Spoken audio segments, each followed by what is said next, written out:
Hey guys, how's it going?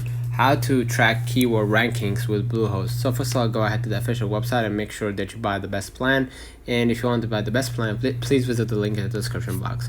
Now, if you want to know how to track your keywords ranking, use tools like Google Search Console, Ahrefs, or SEMrush to monitor keyword rankings and performance over time. So we're gonna use this Google Search Console.